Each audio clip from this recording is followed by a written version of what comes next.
नमस्कार साथियों, मैं धर्मराज आपका स्वागत करता हूं आपके अपने चैनल सक्सेस जंक्शन पर। आज हम बात करेंगे भारतीय लोकतंत्र के 3 सबसे महत्वपूर्ण स्तंभ जो है। हालांकि वैसे तो कहा जाता है 4 स्तंभ, लेकिन यहाँ हम 3 स्तंभों की चर्चा करेंगे, जिसमें कि पहला है विधायिका, दूसरा कार्यपालिका, तीसरा न्यायपालिका और चौथा स्तंभ जो होता है वो मीडिया होता है। लेकिन हम यहाँ ये 3 स्तंभों की चर्चा करेंगे। विधायिका को इंग्लिश में लेजिस्लेचर कहते हैं और कार्यपालिका को एग्जीक्यूटिव, न्यायपालिका को जुडिशरी। दोस्तों, ये तीनों स्तंभ देश के सुचारू रूप से संचालन के लिए बेहद ही महत्वपूर्ण होता है। इसके अलावा हम इनके संविधान में उल्लेखित महत्वपूर्ण अनुच्छेदों की भी चर्चा करेंगे, जिससे आपको गहराई से समझ आ सके। तो चलिए शुरू करते हैं। आप हमारे साथ वीडियो के अंत तक बने रहिए।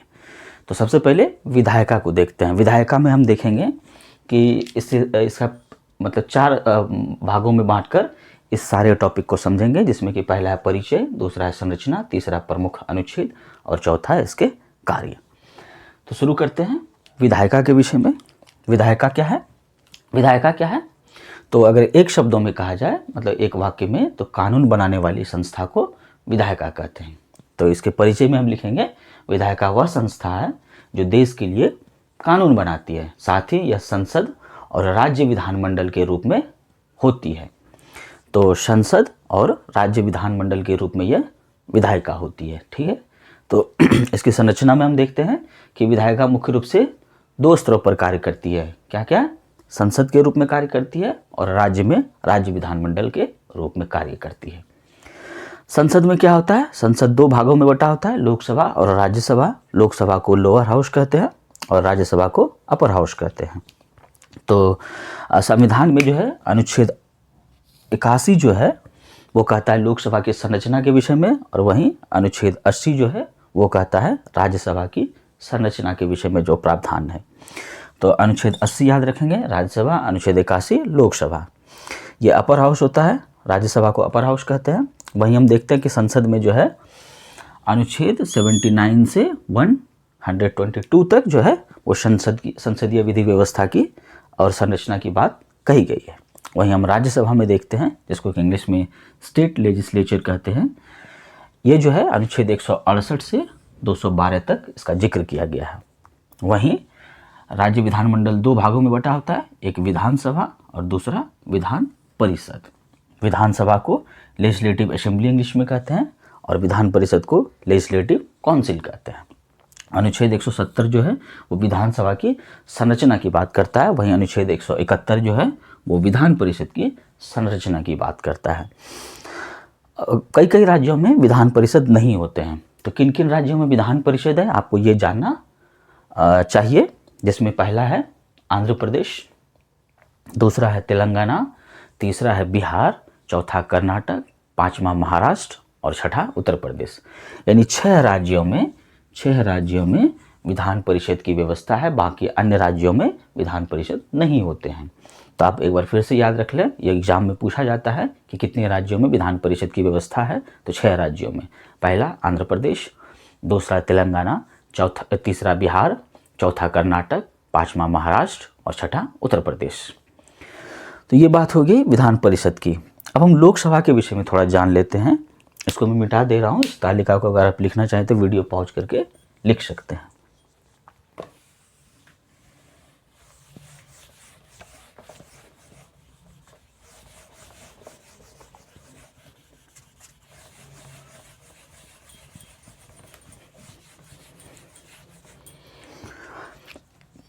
तो विधायिका में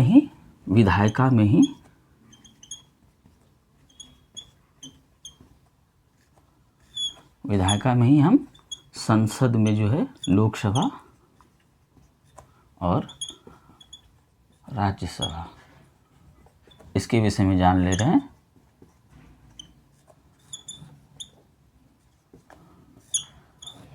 लोकसभा को लोअर हाउस और राज्यसभा को अपर हाउस कहते हैं। तो लोकसभा में जो है वो अधिकतम सीटों की संख्या 555 की व्यवस्था की गई है। अधिकतम सीटों की संख्या, जिसमें कि 530 जो है वो राज्य एवं 20 जो है यूटी से यानी केंद्र शासित प्रदेश से चुने जाएंगे, और साथ ही 2 सदस्य जो है वो एंग्लो इंडियन होंगे। ऐसी व्यवस्था की गई है संविधान में कि 552 सदस्यों में 530 जो है वो राज्य से चुने जाएंगे, 20 सदस्य जो है वो केंद्र शासित प्रदेश से चुने जाएंगे, और 2 सदस्य जो होंगे वो एंग्लो इंडियन होंगे।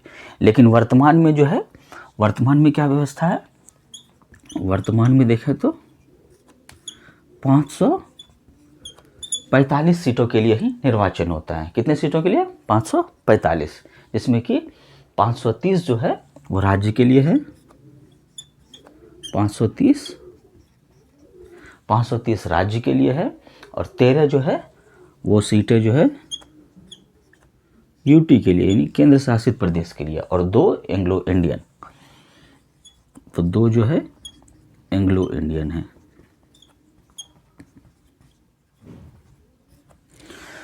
तो वर्तमान में कितना है? 545 सीटों के लिए निर्वाचन होता है, जिसमें 530 राज्य से चुने जाते हैं, 13 सीटें यूटी से, और 2 एंग्लो इंडियन हो गए 545। तो ये था मतलब लोकसभा के विषय में जो आपको जानकारी रखनी चाहिए। इसका जिक्र जो है अनुच्छेद 81 करता है। अब राज्यसभा में देखते हैं। इसी प्रकार जिस प्रकार लोकसभा में अधिकतम सीटों की संख्या 545 है, इसी प्रकार राज्यसभा में जो है, राज्यसभा में सीटों की संख्या, अधिकतम सीटों की संख्या जो व्यवस्था की गई थी वो 250 है, जिसमें कि 238 जो है टोटल राज्य प्लस यूटी, राज्य प्लस यूटी दोनों से चुने जाते हैं, और 12 सदस्य जो हैं वो राष्ट्रपति के द्वारा मनोनीत होते हैं। इनके द्वारा, राष्ट्रपति के द्वारा मनोनीत होते हैं, जो कि साहित्य, कला, विज्ञान इन क्षेत्रों में जो उत्कृष्ट कार्य करते हैं, सराहनीय कार्य करते हैं, उनको राष्ट्रपति नियुक्त करता है, मनोनीत करता है। लेकिन वर्तमान में जो है वो 245 सीटों के लिए ही निर्वाचन होता है। ये अप्रत्यक्ष निर्वाचन से चुने जाते हैं, इसका प्रत्यक्ष निर्वाचन नहीं होता है। 245 सीटों में 229 जो है वो राज्य से चुने जाते हैं, विभिन्न राज्यों से, 229 राज्य से, 4 जो है वो यूटी से यानी केंद्र शासित प्रदेश से, और 12 सदस्यों का मनोनयन होता है, मनोनीत होते हैं 12 सदस्य। तो राष्ट्रपति के द्वारा 12 सदस्य मनोनीत होते हैं। ये वर्तमान में व्यवस्था है, ये वर्तमान में है। वर्तमान में 245 सीटों के लिए निर्वाचन होता है। अब थोड़ा सा फैक्ट हम जान लेते हैं। फैक्ट क्या? तो लोकसभा के विषय में पूछा जाता है कि सबसे ज़्यादा सीट जो है लोकसभा का किस स्टेट में है। तो ये आप देख लेंगे।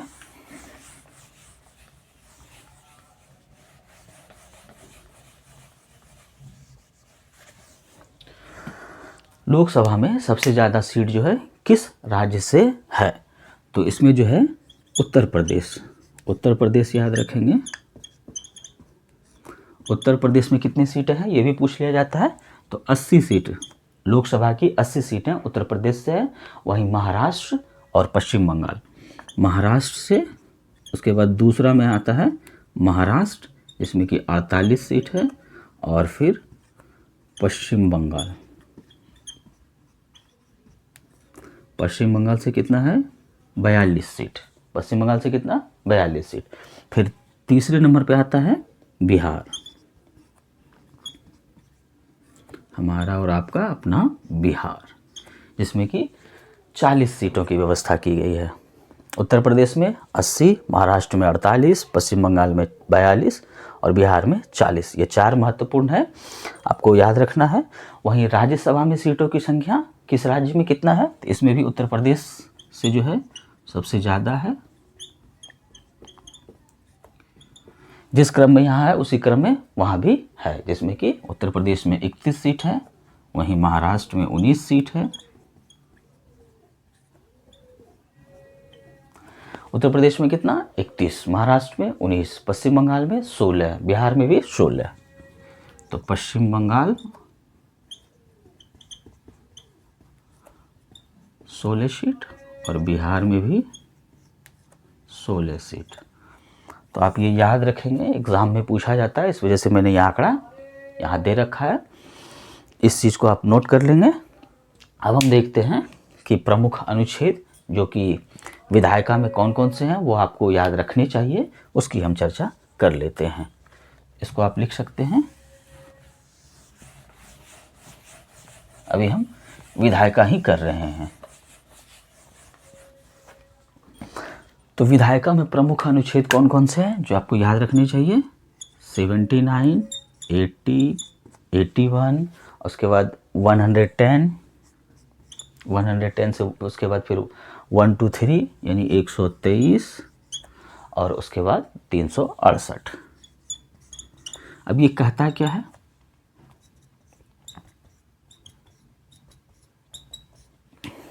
सेवेंटी 79 जो है वो संसद की संरचना की बात करता है। संसद की संरचना, संसद की संरचना। और 80 जो है मैंने अभी आपको बताया था, राज्यसभा की संरचना, और ये लोकसभा की संरचना। तो राज्यसभा की संरचना की बात करता है। वहीं अनुच्छेद 81 जो है लोकसभा की संरचना की बात करता है। अनुच्छेद 110 क्या कहता है? धन विधेयक का, जो है धन विधेयक से संबंधित है, जिसको मनी बिल इंग्लिश में कहते हैं। यानी अनुच्छेद 110 जो याद रखेंगे, धन विधेयक की बात करता है, धन विधेयक से संबंधित है। धन विधेयक को इंग्लिश में क्या कहते हैं? Money bill. मनी बिल की बात किसमें है? 110 में। अब अनुच्छेद 123 जिसमें कि कहा गया है राष्ट्रपति को अध्यादेश जारी करने का अधिकार, तो इसको आप ऐसे याद रख लेंगे, अध्यादेश। एक शब्दों में अध्यादेश। अध्यादेश कहीं आएगा तो अनुच्छेद 1, 2, 3 यानी 123 अध्यादेश की बात करता है। कौन जारी करता है? राष्ट्रपति। और अनुच्छेद 367 लिखना था, 360 मैंने लिख दिया, 368 सॉरी। तो इसमें क्या है? संविधान संशोधन की प्रक्रिया की बात कही गई है। संविधान संशोधन की प्रक्रिया, संविधान संशोधन की प्रक्रिया। हम जानते हैं कि संविधान का जो संशोधन होता है वो अनुच्छेद 368 के माध्यम से होता है, जिसमें कि साधारण रूप से होता है, उसके बाद फिर विशेष बहुमत के थ्रू होता है। और कुछ जो नई मतलब आमूलचूल परिवर्तन लाना हो तो विशेष बहुमत के साथ साथ राज्यों मतलब आधे से ज़्यादा राज्यों का भी समर्थन चाहिए। तो ये था विधायिका के विषय में। अब हम इसके कार्य को पढ़ लेंगे। हमने परिचय जाना, संरचना जाना, प्रमुख अनुच्छेद देख लिया। अब इसके कार्य के विषय में जानते हैं कि क्या क्या कार्य है। विधायिका के कार्यों में आप 3-4 कार्य याद रख लेंगे, जैसे कि यह कानून बनाने और पुराने कानूनों में संशोधन का कार्य करती है। आप लिखते जाएंगे, यह कानून बनाने और पुराने कानूनों में संशोधन करने का कार्य करती है। दूसरा है, यह सरकार की नीतियों की समीक्षा और चर्चा करता है। तो विधायिका में आप याद रखेंगे पक्ष और विपक्ष दोनों आएंगे। ऐसा नहीं कि जो विपक्ष में है वो विधायिका के अंतर्गत नहीं आएंगे। जैसे किसी कार्यों की समीक्षा करना है, उस पर चर्चा करना है, संसद में बहस करना है, तो विपक्ष ही करता है। तो पक्ष और विपक्ष दोनों विधायिका के अंतर्गत आएंगे। तीसरा है बजट पारित करना, यह सरकार करती है। और चौथा, जनता के मुद्दों को उठाना और सरकार से जवाब मांगना, जो कि विपक्ष करता है। तो विपक्ष जो है लोकतंत्र की एक तरह से रीढ़ कह लें, मजबूत लोकतंत्र की वो एक तरह से नींव होता है। विपक्ष अगर ना हो तो लोकतंत्र का कोई मतलब नहीं बनता है। अब जानते हैं कार्यपालिका के विषय में।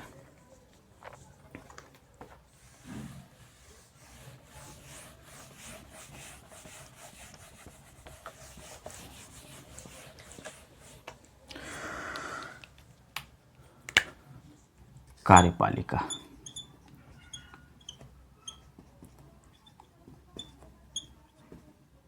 इसको इंग्लिश में एग्जीक्यूटिव कहते हैं। कार्यपालिका क्या होता है? कार्यपालिका का मुख्य कार्य जो है विधायिका द्वारा यानी विधायिका द्वारा बनाए गए कानूनों को लागू करना और देश की प्रशासनिक व्यवस्था को संचालित करना है। तो किसका कार्य है? ये कार्यपालिका का। मुख्य रूप से आप याद रखेंगे कि कानून लागू करने वाली संस्था है, कानून लागू करने वाली संस्था। कानून लागू करने वाली संस्था कार्यपालिका। और कार्यपालिका जो है वो 2 भागों में इसको बांटा गया है। कार्यपालिका को कितने भागों में बांटा गया है? 2 भागों में।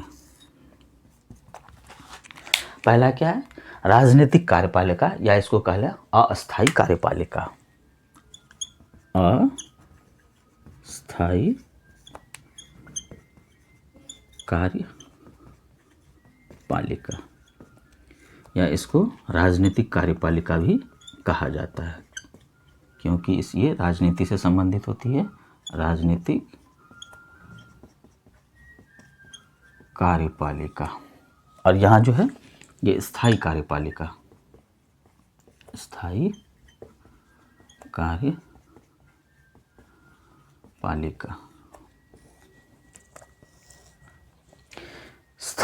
अस्थायी और स्थायी कार्यपालिका, इसको इंग्लिश में कह लेंगे टेम्पररी एग्जीक्यूटिव या फिर पॉलिटिकल एग्जीक्यूटिव, और इसको परमानेंट एग्जीक्यूटिव।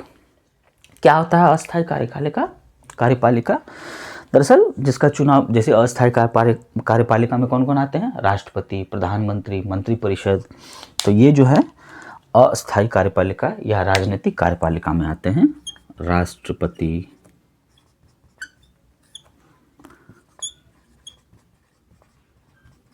प्रधानमंत्री, और यहाँ देख लेते हैं,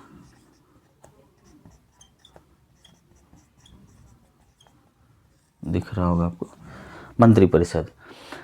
तो राष्ट्रपति, प्रधानमंत्री और मंत्रिपरिषद। राष्ट्रपति जो है ये राजनीतिक व्यक्ति हैं, प्रधानमंत्री राजनीतिक व्यक्ति हैं, मंत्रिपरिषद राजनीतिक व्यक्ति है, इसलिए इसको राजनीतिक कार्यपालिका कहा गया। अस्थायी इसलिए कहा गया क्योंकि इसका 5 साल बाद चुनाव होता है, कोई फिक्स नहीं होता है कि यही प्रधानमंत्री आजीवन बने रहेंगे या यही राष्ट्रपति आजीवन बने रहेंगे। तो इस वजह से इसको जो है राजनीतिक कार्यपालिका या अस्थायी कार्यपालिका कहते हैं। वहीं स्थायी कार्यपालिका में जैसे कि IAS होते हैं, IPS होते हैं, IFS होते हैं। तो IAS, IPS, IFS या अन्य जो सरकारी तंत्र में जो अधिकारी होते हैं, वो जो है चूँकि स्थायी रूप से वो नौकरी करते हैं, इसलिए इसको स्थायी कार्यपालिका कहते हैं। ये अधिकारी जो होते हैं ये आदेशों को लागू करते हैं और प्रशासनिक कार्य को संभालते हैं। तो इसमें अन्य भी आप देख लेंगे जो भी प्रशासन में काम करते हैं, सब नौकरशाह तंत्र के अंदर जो भी अधिकारी होते हैं वो स्थायी कार्यपालिका के अंदर आते हैं। और इसका काम क्या है? आदेशों को लागू करना, जो विधायिका देती है वो आदेशों को लागू करना और प्रशासनिक कार्य को संभालना। राष्ट्रपति के विषय में हम जान लेते हैं।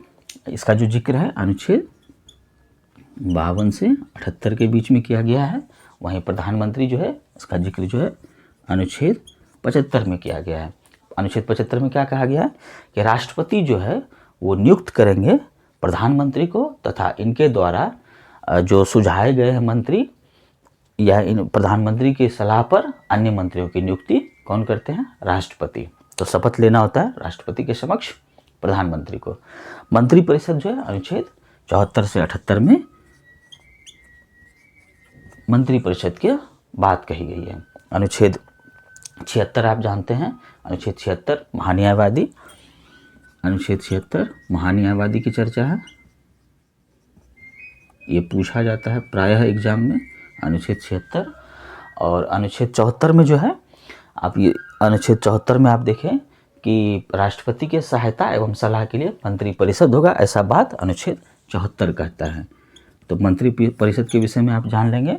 अनुच्छेद 74 में इसका जिक्र किया गया, क्या कहा गया? राष्ट्रपति की सलाह के लिए, सलाह एवं सहायता के लिए एक मंत्री परिषद होगा। तो मंत्रिपरिषद में कौन कौन आते हैं? कैबिनेट मंत्री, राज्य मंत्री और उप मंत्री। तो कैबिनेट मंत्री, राज्य मंत्री और उप मंत्री, ये सभी जो हैं मंत्री परिषद के रूप में मंत्रिपरिषद में आते हैं। ये मुख्य रूप से मंत्रियों का समूह होता है, जो कि जिसमें कैबिनेट मंत्री, राज्य मंत्री और उप मंत्री सभी आते हैं। तो ये था इसकी संरचना। अब हम कुछ प्रमुख अनुच्छेदों को देखते हैं, उसके बाद फिर इसके कार्य को जानेंगे। अब हम कार्यपालिका के प्रमुख अनुच्छेद देख लेते हैं, जिसमें कि अनुच्छेद 52 जो राष्ट्रपति के पद की व्याख्या करता है।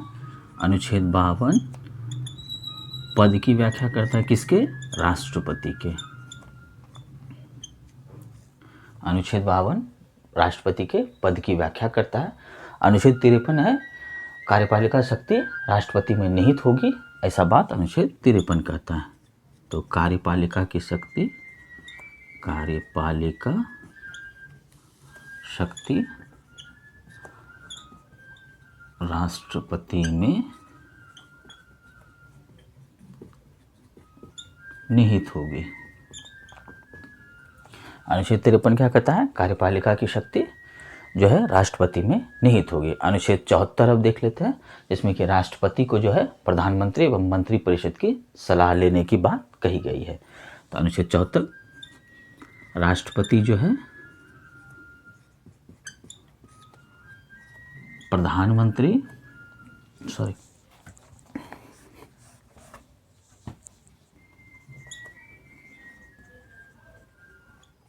आप इसको लिखते भी जाएंगे तो अच्छा रहेगा। प्रधानमंत्री और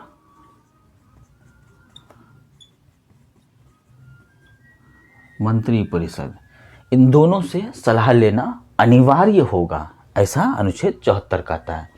राष्ट्रपति को जो है प्रधानमंत्री और मंत्रिपरिषद के सलाह लेना, मतलब सलाह से ही कार्य करना होगा, ऐसा बात अनुच्छेद 74 कहता है। वहीं अनुच्छेद 75 हम देखें कि प्रधानमंत्री एवं अन्य मंत्रियों की नियुक्ति राष्ट्रपति करेंगे। तो प्रधानमंत्री यानी प्राइम मिनिस्टर प्लस अन्य मंत्री जो होंगे, अन्य मंत्री, तो उनकी नियुक्ति कौन करेंगे? राष्ट्रपति करेंगे। प्रधानमंत्री की नियुक्ति राष्ट्रपति करेंगे और अन्य मंत्री की नियुक्ति प्रधानमंत्री की सलाह पर राष्ट्रपति ही करेंगे। तो प्रधानमंत्री की नियुक्ति से मतलब है जो कि लोकसभा में निर्वाचित दल जो है उसके प्रमुख जो होते हैं यानी लीडर जो हैं वो प्रधानमंत्री होते हैं, और उसकी नियुक्ति की बात कही गई है जो कि राष्ट्रपति करते हैं। इसी में अनुच्छेद 123 जो कि हमने देखा विधायिका में भी अध्यादेश की बात कही गई है। ये कार्यपालिका और विधायिका दोनों के अंतर्गत आ जाएगा। वहीं अनुच्छेद 256 जो है केंद्र राज्य के बीच कार्यपालिका का कैसा संबंध होगा, इसकी व्याख्या करता है। अनुच्छेद 256 केंद्र और राज्य के बीच कार्यपालिका के संबंध, केंद्र और राज्य के बीच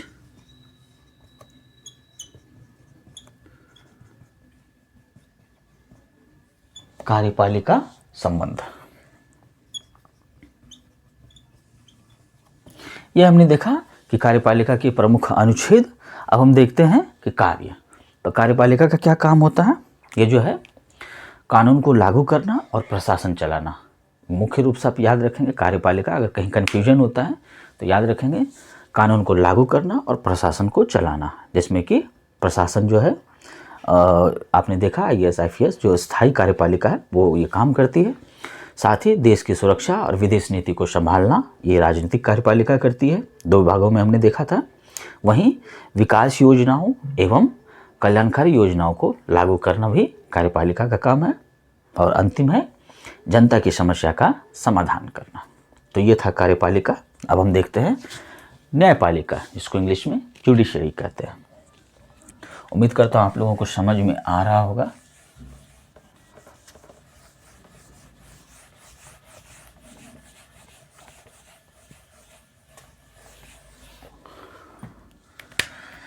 न्यायपालिका,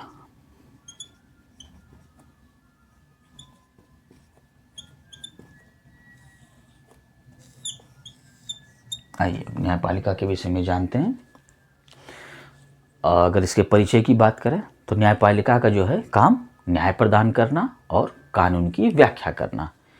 तो इसको एक लाइन में अगर याद रखा जाए तो न्याय देने वाली संस्था।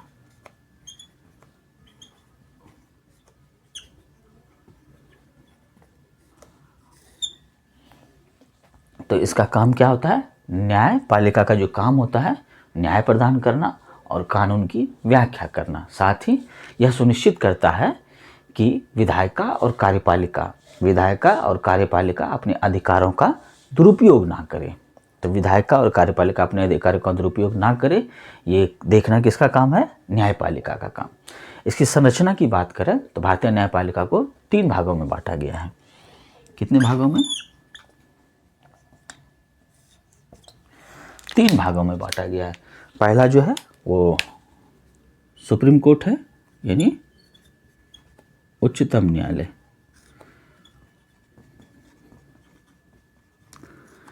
जिसको कि सुप्रीम कोर्ट कहते हैं, शॉर्ट फॉर्म में SC, सुप्रीम कोर्ट।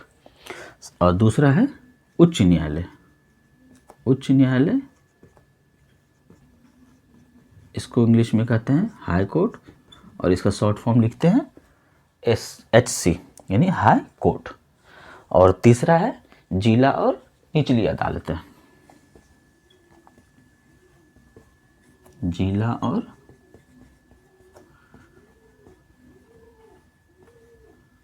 निचली अदालतें, इसको लोअर कोर्ट कहते हैं, डिस्ट्रिक्ट कोर्ट या लोअर कोर्ट। तो डिस्ट्रिक्ट एंड लोअर कोर्ट। अब इसके संविधान में क्या कहाँ इसका प्रावधान है? तो 142 से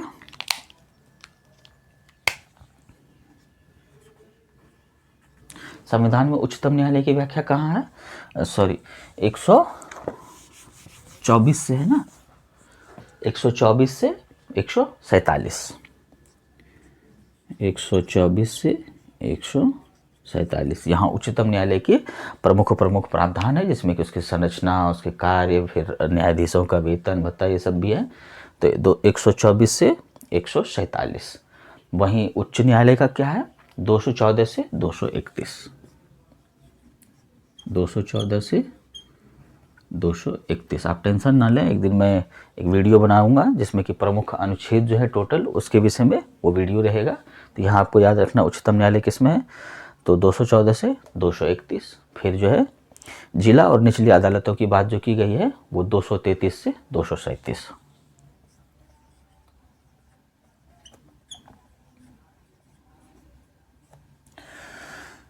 तो ये बात आप याद रखेंगे। 114 से 147 उच्चतम न्यायालय, 214 से 231 उच्च न्यायालय, और 233 से 237 तक ये डिस्ट्रिक्ट कोर्ट और लोअर कोर्ट की बात की गई है।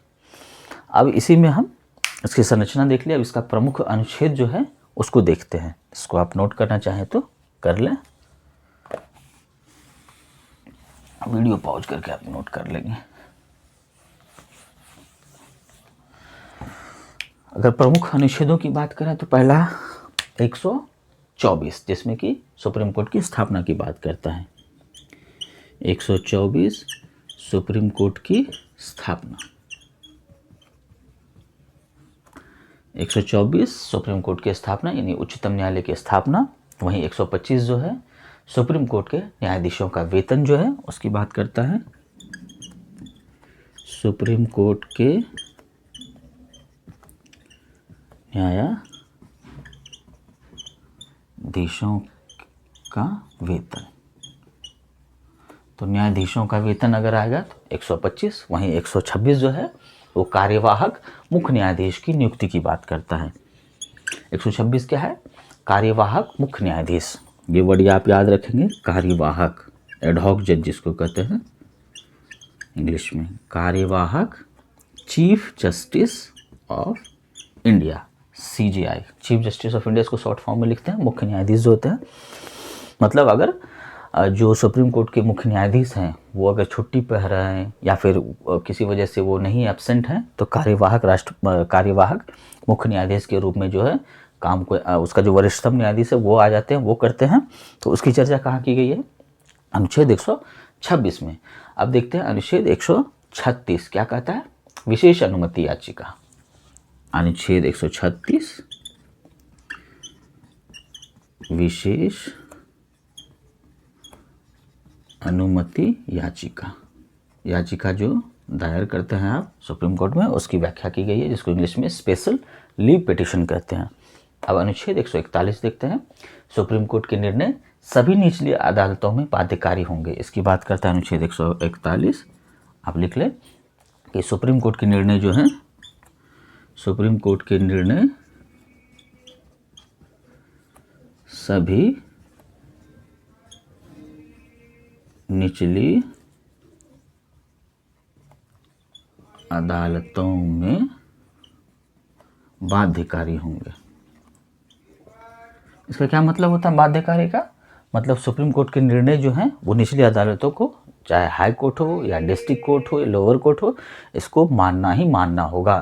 तो इसकी बात किस में की गई है? अनुच्छेद 141 में। अनुच्छेद 226 देख लेते हैं।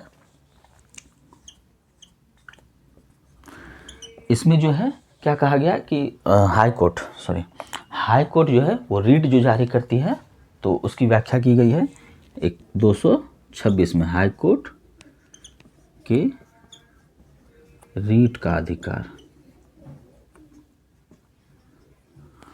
रीट जारी करने का अधिकार जो है वो हाई कोर्ट जो है, हाई कोर्ट जो रीट जारी करती है वो 226 में है। वहीं अनुच्छेद 32 देख लेते हैं। अनुच्छेद 32 में क्या कहा गया है कि मौलिक अधिकारों के संरक्षण हेतु रीट जारी करने का अधिकार। तो ये जो है सुप्रीम कोर्ट जारी करती है, यहाँ भी रीट जारी करने का अधिकार, अनुच्छेद 32।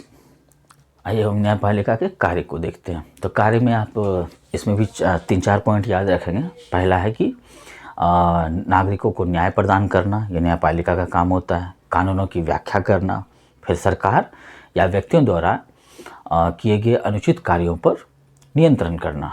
सरकार और व्यक्ति कोई भी हो, उसके द्वारा अगर अनुचित कार्य किया जाता है तो उस पर नियंत्रण करना भी न्यायपालिका का काम है। और सबसे महत्वपूर्ण काम है संविधान की रक्षा करना। तो ये था विधायिका, कार्यपालिका और न्यायपालिका के बीच के विषय में। अगर इसके बीच अगर संबंधों की बात करें तीनों के बीच, तो हम जानते हैं कि विधायिका कानून बनाती है, कार्यपालिका इन्हें लागू करती है और न्यायपालिका देखती है कि संविधान के अनुसार कानून है या नहीं। और फिर अगर कोई सरकार जो है कोई गलत कदम उठाती है तो न्यायपालिका उसे असंवैधानिक घोषित कर सकती है।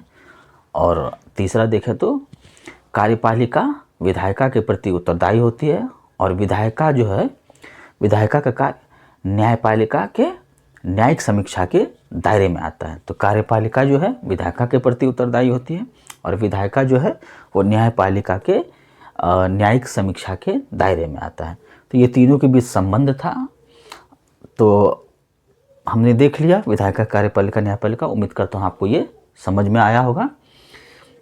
और ये जो था भारतीय लोकतंत्र के 3 स्तंभ, विधायिका, कार्यपालिका, न्यायपालिका, इनके सही संतुलन से ही देश सुचारू रूप से चलता है। अगर आपको यह जानकारी पसंद आई तो वीडियो को लाइक करें, शेयर करें, हो सके तो चैनल को सब्सक्राइब जरूर कर लें। आपको कोई सवाल अगर इसके विषय में पूछना हो तो कमेंट बॉक्स में ज़रूर बताएं, ताकि मैं भी समझूं कि आप विषय की गंभीरता को कितने अच्छे से ले रहे हैं। जल्दी मिलते हैं एक और नए रोचक विषय के साथ। Okay, have a good day, take care, bye bye, Jai Hind.